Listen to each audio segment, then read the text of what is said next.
जय हिंद मित्रांनो, एक्झाम जागर या एज्युकेशन यूट्यूब प्लॅटफॉर्मवर तुम्हा सर्वांचं पुन्हा एकदा स्वागत आहे.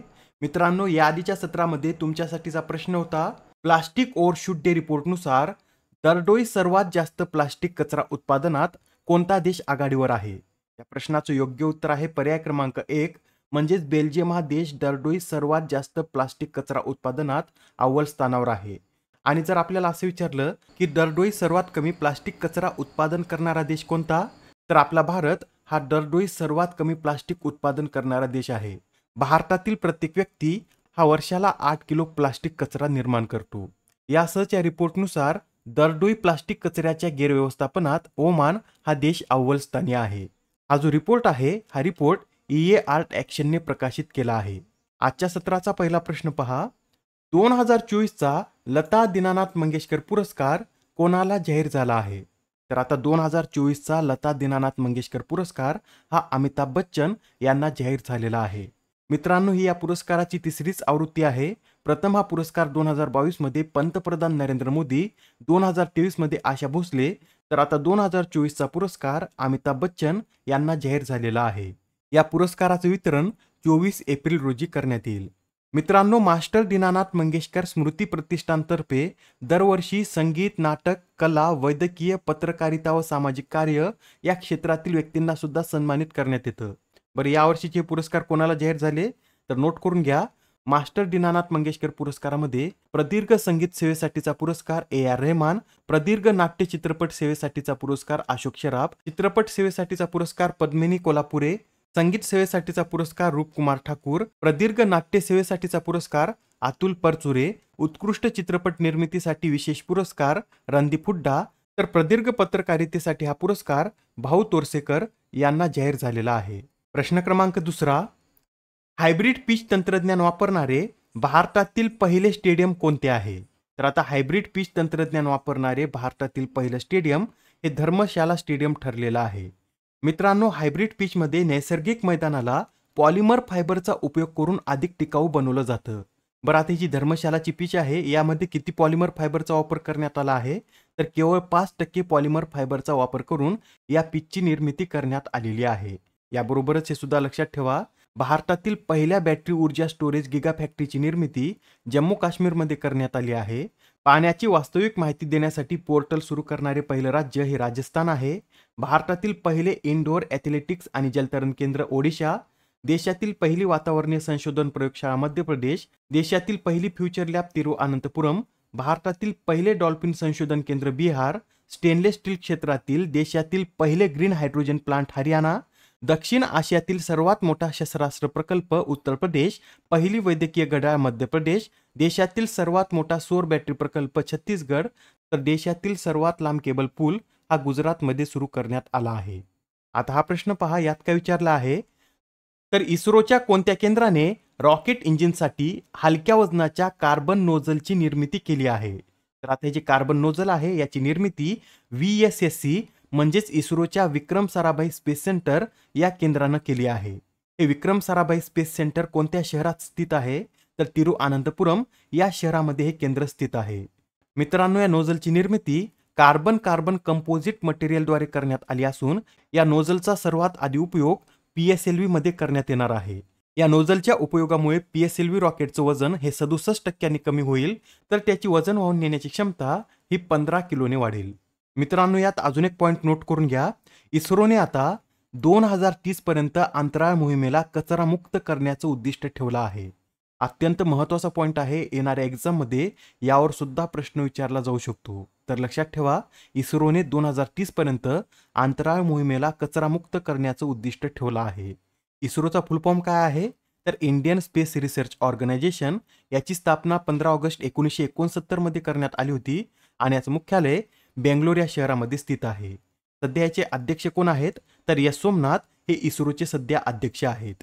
प्रश्न क्रमांक 4, T20 सामन्यात 500 षटकार मारणारा पहिला भारतीय क्रिकेटपटू कोण ठरला आहे? तर आता T20 सामन्यात 500 षटकार मारणारा पहिला भारतीय फलंदाज हा रोहित शर्मा ठरलेला आहे.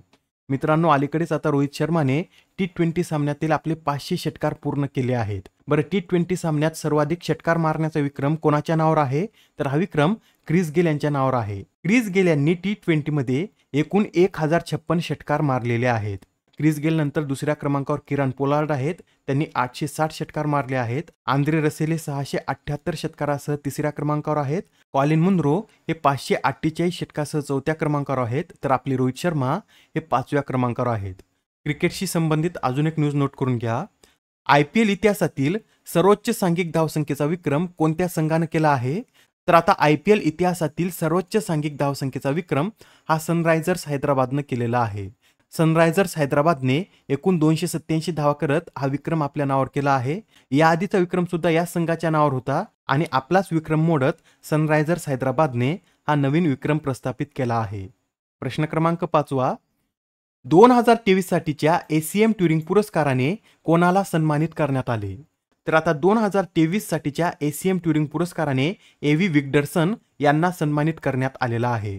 मित्रांनो, हा पुरस्कार अत्यंत महत्त्वाचा आहे. या पुरस्काराला संगणकाचा नोबेल पुरस्कार म्हणून ओळखलं जातं. त्यासाठी आता AV विग्डरसन यांचं नाव लक्षात ठेवा. त्यांना 2023चा ACM ट्युरिंग पुरस्कार जाहीर झालेला आहे. हे जे AV विग्डरसन आहेत हे इस्रायल या देशाचे गणित तज्ज्ञ असून त्यांना गणनेच्या सिद्धांतातील मूलभूत योगदानाबद्दल हा पुरस्कार देण्यात आला आहे. बरं, या पुरस्काराचं स्वरूप काय आहे? तर या पुरस्कारामध्ये विजेत्याला 1 दशलक्ष अमेरिकन डॉलर इतकी रोख रक्कम देण्यात येते. बरं, याआधी सुद्धा काही महत्त्वपूर्ण पुरस्कार देण्यात आले आहेत, ते सुद्धा आपण एकदा रिवाइज करून घेऊया. तर पहा, outstanding business woman of the year या पुरस्काराने डॉक्टर बीना मोदी यांना सन्मानित करण्यात आलं होतं. 2023चा महाराष्ट्र भूषण पुरस्कार अशोक सराफ, VSI पुरस्कार मिळवणारी पहिली महिला दीपा भंडारे, 69व्या फिल्मफेअर पुरस्कारामध्ये लाईफ टाईम अचिव्हमेंट अवॉर्डने डेव्हिड धवन, सुभाषचंद्र बोस आपत्ती व्यवस्थापन पुरस्कार 60 पॅराशूट फील्ड हॉस्पिटल, 2023चा ICC men's T20 cricketer of the year पुरस्कार सूर्यकुमार यादव, कर्नल CK नायडू जीवनगौरव पुरस्कार रवी शास्त्री, 2023चा आसाम वैभव पुरस्कार रंजन गोगोई, 2024चा MS स्वामीनाथन पुरस्कार हा प्रोफेसर BR कंबोज यांना देण्यात आला आहे. नेक्स्ट क्वेश्चन पहा. अहमद अब्दुल्ला अल अहमद अल सबाह हे कोणत्या देशाचे नवे पंतप्रधान बनले आहेत? तर आता हे जे अहमद अब्दुल्ला अल अहमद अल सबाह आहेत हे कतार या देशाचे नवीन पंतप्रधान बनले आहेत. याबरोबरच मित्रांनो, आइसलँड या देशाने सुद्धा आपल्या नवीन पंतप्रधानांची निवड केली आहे आणि आता आइसलँडचे नवे पंतप्रधान हे बजारनी बेनेडिक्टसन हे बनले आहेत. प्रश्न क्रमांक 7 नुकत्याच प्रकाशित करण्यात आलेल्या maker of modern Goa the untold story of Pratap Singh Rane या पुस्तकाच्या लेखिका कोण आहेत? तर आता हे जे पुस्तक आहे हे पुस्तक विजया देवी राणे यांनी लिहिलं आहे. बरं, प्रताप सिंह राणे कोण आहेत? तर ते गोव्याचे माजी मुख्यमंत्री होते व आता त्यांच्यावर आधारित मेकर ऑफ मॉडर्न गोवा हे पुस्तक विजया देवी राणे यांनी लिहिलं आहे. याआधी जे पुस्तक प्रकाशित झाले आहेत ते सुद्धा आपण एकदा रिवाइज करून घेऊया.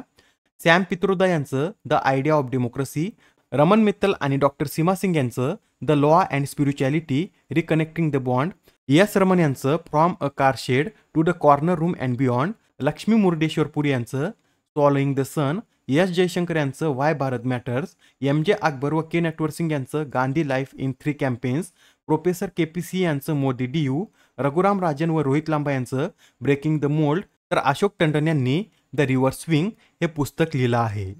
आता हा प्रश्न पहा. भारत इलेक्ट्रॉनिक्स लिमिटेडने क्वांटम तंत्रज्ञानामध्ये सहकार्यासाठी कोणासोबत करार केला आहे? तर आता भारत इलेक्ट्रॉनिक्स लिमिटेडने क्वांटम तंत्रज्ञानामध्ये सहकार्यासाठी IIT मंडी या संस्थेबरोबर करार केला आहे. आजच्या सत्रामधील शेवटचा प्रश्न पहा. दरवर्षी जागतिक वारसा दिन कधी साजरा केला जातो? तर आता हा जो जागतिक वारसा दिन आहे हा दरवर्षी 18 एप्रिल रोजी साजरा केला जातो. मित्रांनो, सध्या भारतामध्ये एकूण किती जागतिक वारसा स्थळे आहेत? तर सध्या भारतामध्ये एकूण 42 जागतिक वारसा स्थळे आहेत. यामध्ये 7 नैसर्गिक, 34 सांस्कृतिक तर एका मिश्र स्थळाचा समावेश आहे. बरं, जगातील सर्वाधिक जागतिक वारसा स्थळ असलेला देश कोणता? तर इटली हा जगातील सर्वाधिक जागतिक वारसा स्थळे असलेला देश आहे. इटलीमध्ये एकूण 59 जागतिक वारसा स्थळे आहेत. त्यानंतर दुसऱ्या क्रमांकावर चीन हा देश आहे. चीनमध्ये एकूण 57 जागतिक वारसा स्थळे आहेत. आजच्या सत्रामधील तुमच्यासाठीचा प्रश्न पहा. पॅरिस ऑलिम्पिकमध्ये प्रथमच सुवर्ण पदक जिंकणाऱ्या खेळाडूंना पुरस्कार स्वरूप किती रोख रक्कम देण्यात येणार आहे? आता या प्रश्नाचं उत्तर कमेंटमध्ये देण्याचा प्रयत्न करा. उत्तर चुकलं तरी काय हरकत नाही, कारण ज्यावेळेस तुम्हाला या प्रश्नाचं योग्य उत्तर माहित होतं त्यावेळेस हा प्रश्न तुमच्या दीर्घकाळापर्यंत लक्षात राहतो. तर आता पुढच्या सत्रामध्ये पुन्हा भेटूया. धन्यवाद.